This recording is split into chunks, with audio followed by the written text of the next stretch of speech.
Okay, hi, I'm Paul. Welcome back to Plusma-cast, and I am here with Shen Fei, who is a freelance artist. And Shen Fei has done many works of concept and also illustration art for board games and film and art media and even computer games. So, Shen Fei, thank you for joining us. Yeah. Happy to be in this conversation. Okay, so like Plusma-cast always does, is that we talk about your professional journey from your first idea to when you get your skills and how you make it a sustainable profession for yourself. Okay, so to start, the first question is, what is your first idea that you're going to be an artist? I think just like most of the kids that like to draw during their childhood time. Mm-hmm. So same to me as well. So when I just graduate from secondary school, I just want to pursue my art career. So I just looking for art school. I went in there pretty much like the normal artists out there. Just finish the art education and then join the studio. Okay, so when you say when you're young and you were drawing like many kids do, I mean, probably, was it something that you see and inspired you, or was it something that you picked up, or was it something that what were the influences? Yeah, I think it's the comics and anime, right? Yeah, because I'm pretty much into that during my childhood time. Mm-hmm. Yeah, so I think that's the main influence I want to do the art job. Was Dragon Ball your favorite title? Yeah, of course, one of the favorite all time favorite. And I guess as a young kid, like you definitely saw that, hey, this is, the pictures were very nice, and I want to draw something to copy it. How obsessed were you? Was it something you always do until do you still have those papers type of? Papers, unfortunately, I threw a lot during my cleanup. Okay. But during my childhood time, I just copy whatever page I like from the comic books. Yeah, and I just feel like I want to create a world of the comics or anime that I've seen. Mm-hmm. Yeah, I want to create my own world. So I think, something like that. Okay, so that drove you to, as you say, after secondary school, you went to art college to develop your skills. And was it hard to choose the college, or was it hard to, that you could have also done many other things with drawings? You could do technical drawing, you could do fine arts and such, but you decided to go into illustrations. Yeah. Because, I think I choosing the course based on my instinct. Mm-hmm. It's just like, because, just like what you say, there's a lot of courses, but the first year is the foundation. Right. So I just went in first, and then automatically you roughly know what you want. Right. It's like, just follow whatever you like. Okay. So can you describe a bit for the audience that what's the course like? It's 3 years, right? Sorry? The program is 3 years, right? Yeah. Okay, can you describe us in detail what might be necessary to understand about learning art? Because I think my course is like 10 years back. Okay. So during that time, it's not like, the course is not that time the course is still called illustration and comics. Okay. So it's not really involved with the game art or movie art, because it's little bit of different. Right. So during that time, I think the course is more like towards the advertising instead of the entertainment industry. So after graduate, it's like how would you say that? Like I did my own research. Right. Yeah, about the entertainment art it's all about. It's a bit different with the course, but I believe the course right now they are changing their course to the totally the entertainment. Definitely. Art. I mean, definitely programs evolve Yeah. to meet, to be up to date with industry. What I'm trying to ask is that, okay, in terms of what you studied then, Yeah. okay, what are the foundation, what goes into foundation, or what goes into the coursework, or what are things that students might expect when they say, hey, I want to be an artist. Oh, okay. Can I just say the college name out? Is that Yeah, okay? go ahead. Yeah. I Yeah, go think the One Academy is like everything is so practical. It's Okay. all about assignments, training. Okay, so for the student who wanted to join or curious about, it's just all about artwork. Yeah, just practice drawing, painting every day. Yeah. Right. So, all right. So, in terms of okay, so on the one hand, that you say it's very media oriented for commercial, for Yeah. commercial, but then you also said that it's maybe not like, but you had to do your own research to say, hey, what about intellectual property for entertainment, Yeah. So, was that a big difficulty? I think not now because the internet making things so easier compared to the last time. So I think as long as the student has the passion and patience, yeah, they can just look up whatever, all the information that they can find on the internet is on the internet. Okay. All right. Okay, so when you got out of college, when you got out of your, when you got when you graduated, Yeah. and okay, now you need to monetize this degree for a job lah. In terms of a job, you could, perhaps how did you understand to say, okay, what was my next step? After I graduate, because I'm pretty clear there's a few studio I wanted to go in because they are famous for their portfolio or the things, the works they did. I saw on the TV commercial. All right. Yeah, so I've kind of locked down a few studio. I just went in and creating my own world like for the entertainment industry. So it was very direct. Yeah, it's very direct. I'm pretty clear what I want. Okay. And in that case, what did you want? Or what did you want to express or produce or even make? I think during the time I still wanted to learn. Okay. Because I think as a fresh grad, I just want to keep learning first. And the studio is producing the works that I think, there's the things I can learn from the studio, whether from especially the artistic skill. Okay. So in terms of artistic skill, okay, so you were going to studios, as you said, with an open mind to learn. At what level were these type of studios you were aiming for? Was it the AAA studio, or was it the indie studio, or was it the? Yeah, I think it's the freelance collective. I think because they are creating the works that pretty much high quality work, similar to AAA or world class standard of art. So I think that's the thing that attract me. So, one of your first studios was Silver Ant. Yeah. Okay, and that was a couple of years, and you picked up a couple of skills. You picked up quite a number of skills before you went on. Yeah. And then after I went in the studio. Yeah, as you know, the industry is pretty much different with the academic. Very different. Yeah, that's why I think I get the most experience during my first company studio. Okay, here's the thing I want to ask.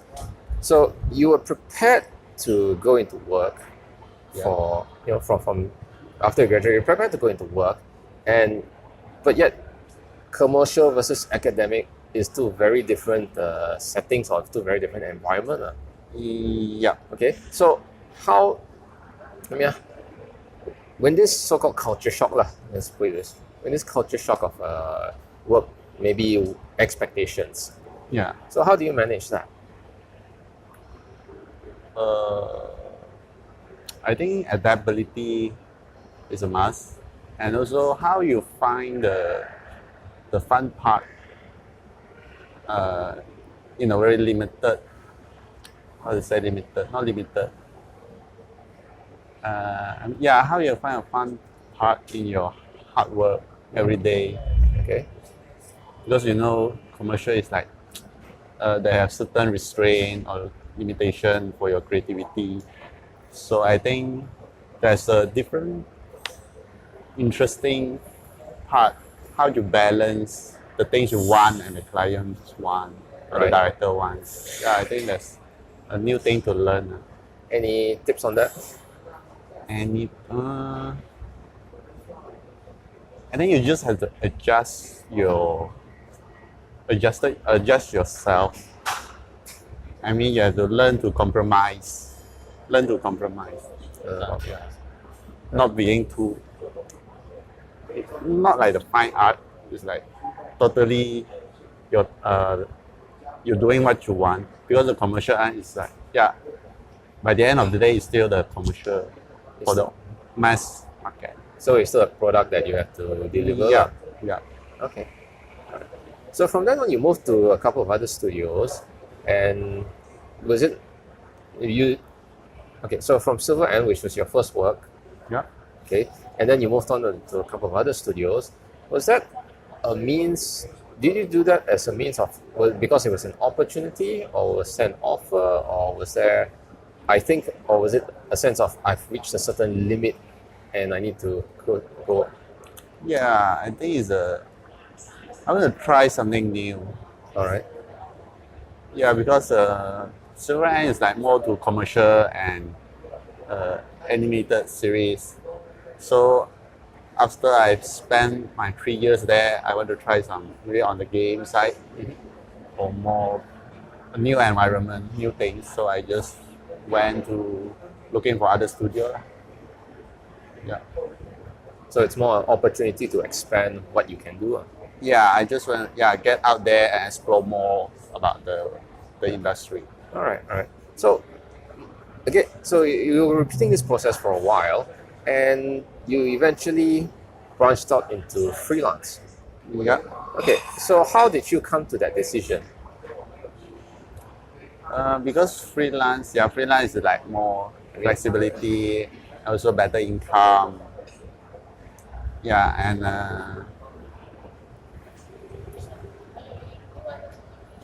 Probably to ask one is okay, you were doing studios for quite a while.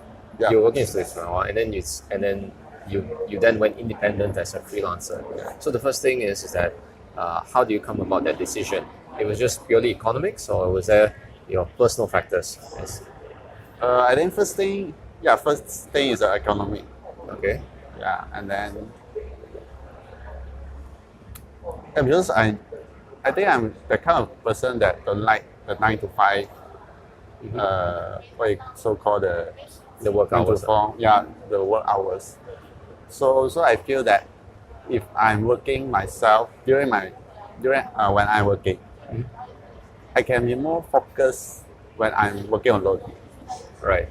Yeah, it's like no distraction, because you know the studio is always a lot of people, especially the open space one.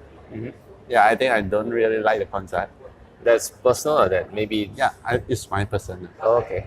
Right. What about okay, so the decision was probably not too difficult, as you already highlighted. What about how did you know you were ready to go into freelancing? I think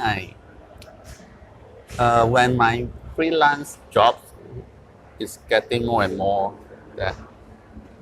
than my full-time job, I think that's the time I think I can totally change to freelance. Right. I mean, the works that can cover my living costs. but there was still amount Yeah. of preparation or maybe planning or even maybe. I guess I'm trying to get at is that a lot of us dream to be freelancers. Yeah. At the same time, we are probably not sure how much prepare work needs to go into being ready for it. I think the one is decided by the market.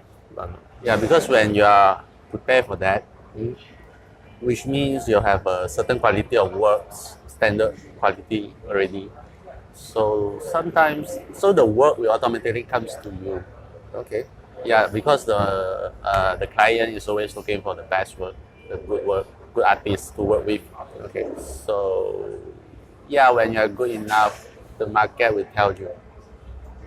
And especially when with working part with some of the studios, you've also done art for some of the biggest IP brands also. Yeah. All right. Okay. So another question I want to ask is that now that you're fully freelancing and I mean now that you're fully freelancing and such, what are some of the challenges into doing this type of work? I think freelance is I think all the freelancer might face this problem. It's like because they are alone. Sometimes the workload is too much. Okay. I mean, things will just come together, and you like have to manage dealing with multitasking. Yeah. But sometimes you have to sacrifice your sleeping hours for extra work that came in because you cannot really refuse to do that because they might find another artist and forget about you.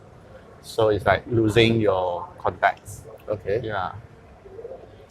But isn't that a bit of a pressure? Because on the one hand, I've heard suggestions that clients, while they are the paymaster, that also might, you could say, seem to entitle them to to pressure artists, whether it's be hours, whether it's hours, whether it's fees and such. Those are challenges as well.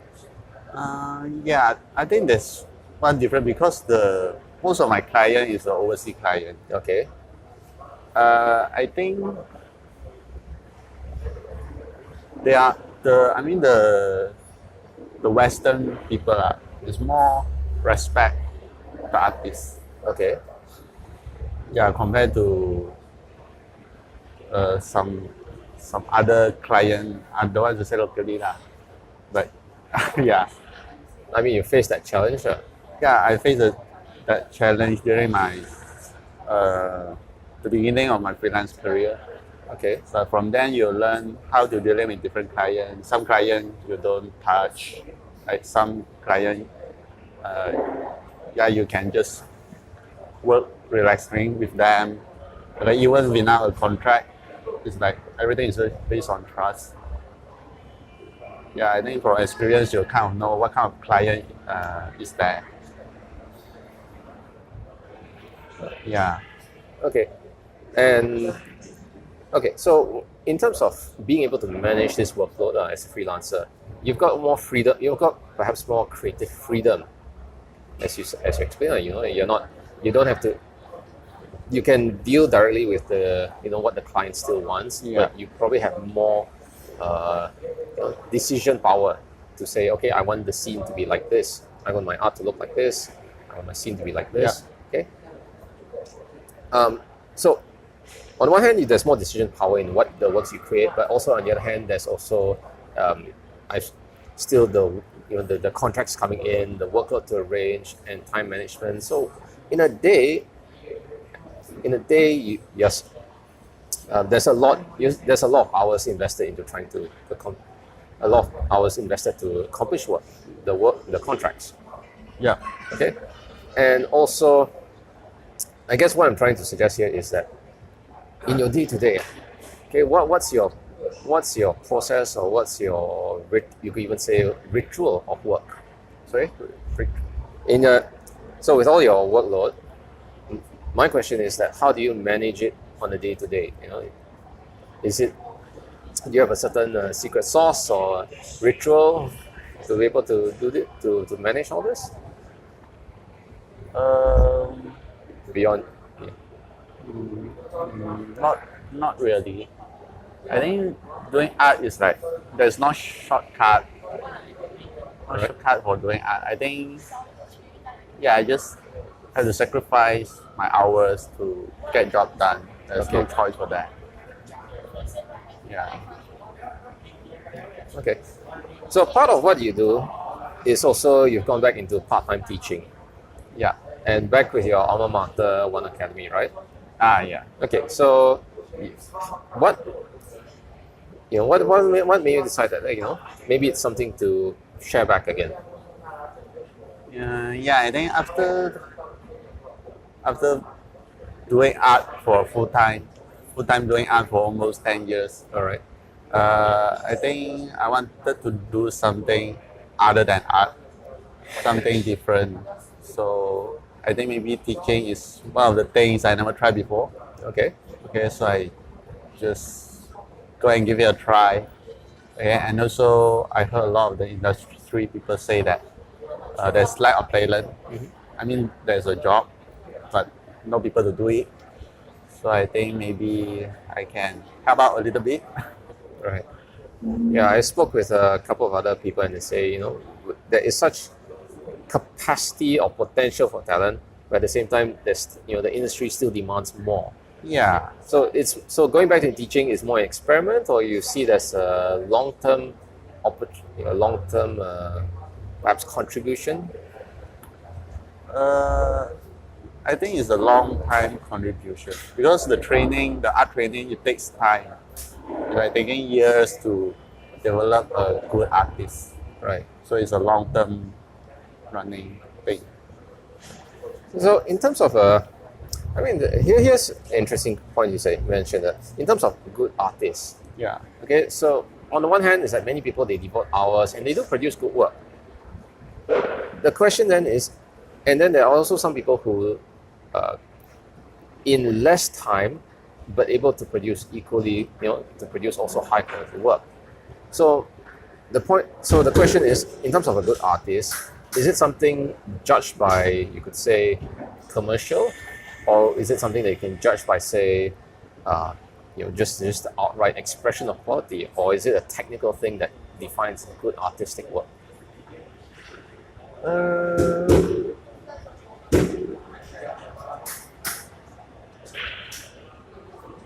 I think, yeah, for sure you have to decide by the market. Okay. But because now, because of the internet, your work can reach to so many people. Right. So your work might reach to a group of people that really like your style that you'll never know. So I think they don't have a particular standard, like have to totally decide by the market, okay, to say that you are a professional. I mean, it's a very flexible. You never know when you are going to be famous. Okay. Yeah. So it's just keep pushing until you reach. Yeah, I think you can just keep pushing, just doing the things you like until until your style is mature.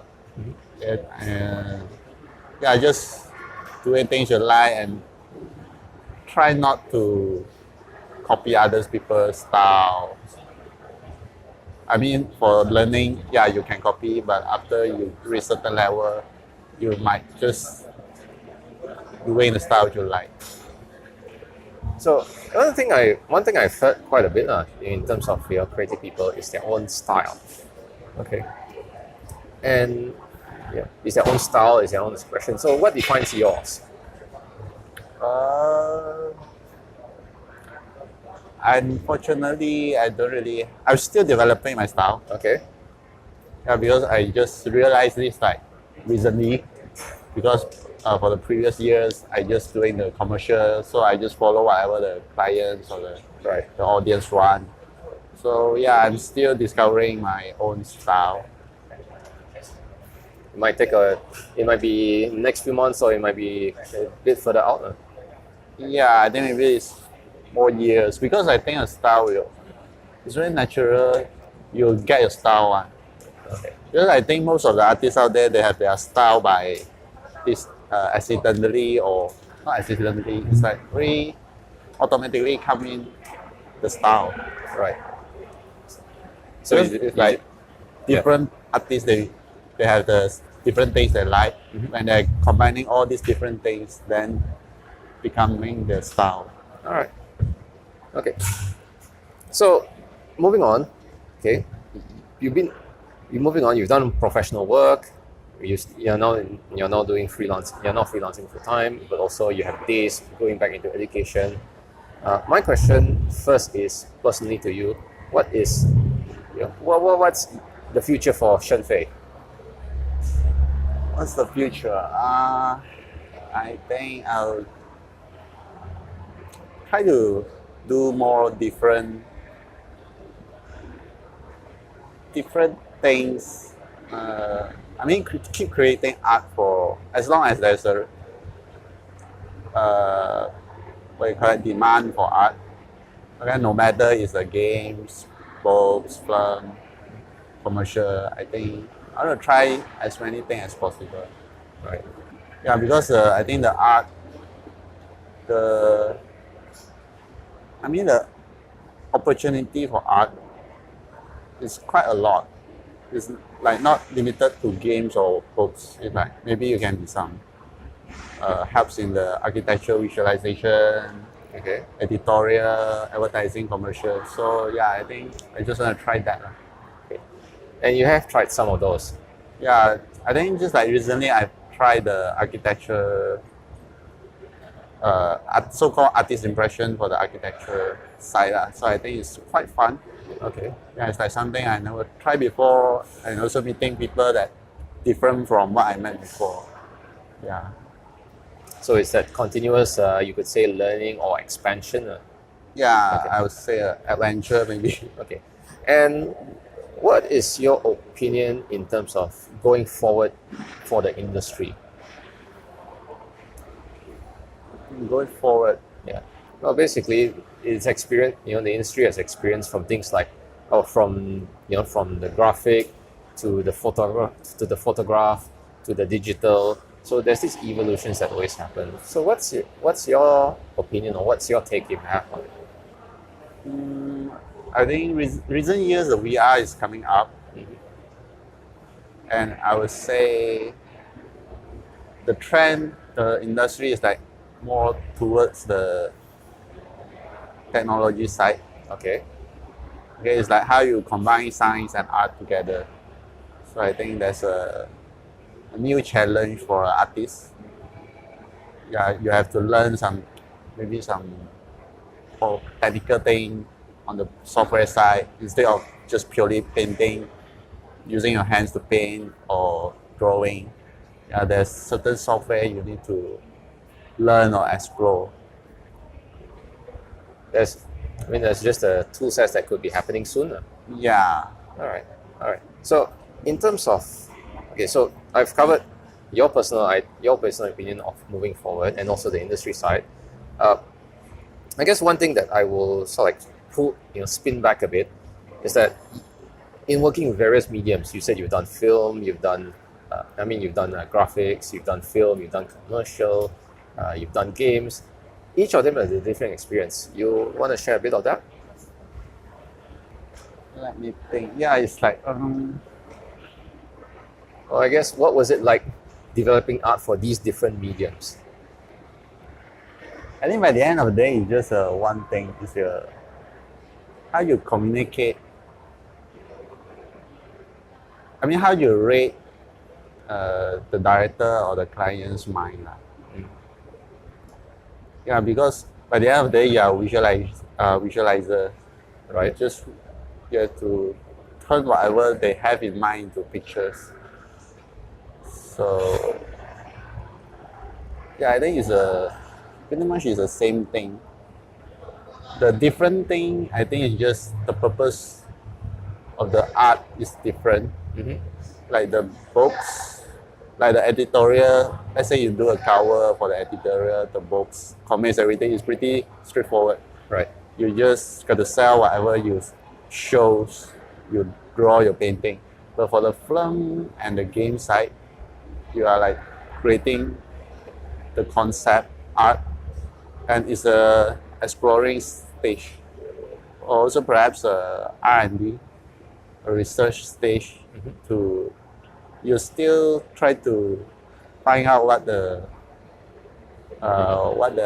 client or what is suitable for the games or the films.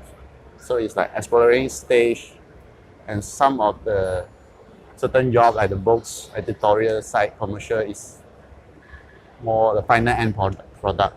Right. Yeah. So again, it's probably a set of skills that you can transfer between medium, but also you got to do your groundwork. Yeah.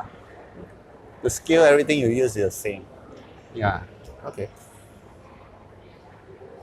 All right. So if you don't mind, we'll get to the 3 questions I ask in every episode. All right. Okay. So step by step is for those who have the idea that they want to be an artist or they want to come into creative work. Okay. What advice might you have for them? Try to think twice before you pursue your career in the art or the creative industry, because it might not end up like what you want or what you think. Yeah, you have to make sure you really like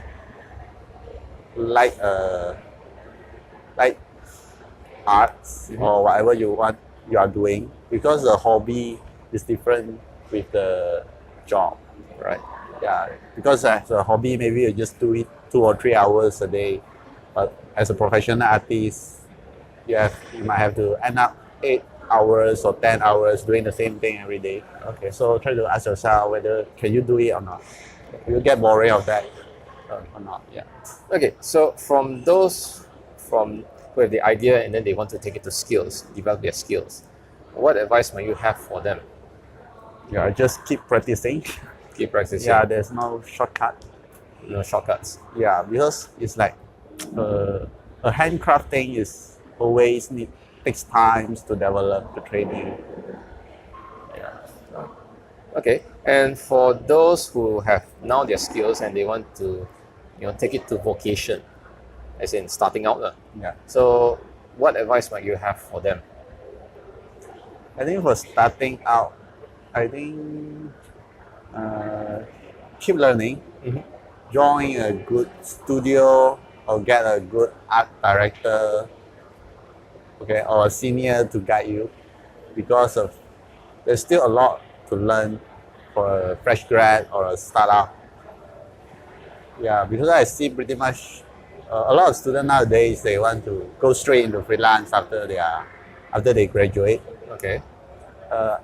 I think it's a bit too fast for that, because whether your experience or your skill is not ready yet. Also your connection, networking, everything. So it takes time to build up. So just to be more patient on that. Okay.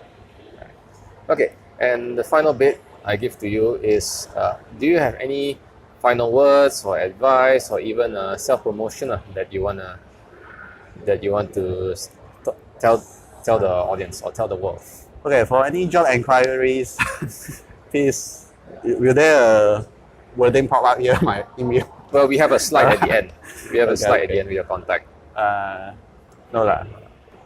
Okay, for any job inquiries, please looking for my email, shenfei@live.com. Okay. All right. Thank you. Okay, so ladies and gentlemen, audience all over the world, I've been speaking with Shen Fei, who is a professional illustrator, professional freelance illustrator. And if you want to know more about his works, or you want to even get in touch with him about ideas or contracts, you can look at the end of the slide, or you can look at the description in the video on how to get in touch with Shen Fei. So, thank you very much. Okay, thank you. Thank you very much for being part of Plusma-cast. And with that, we end today's show. Thank you. Thank you. All right.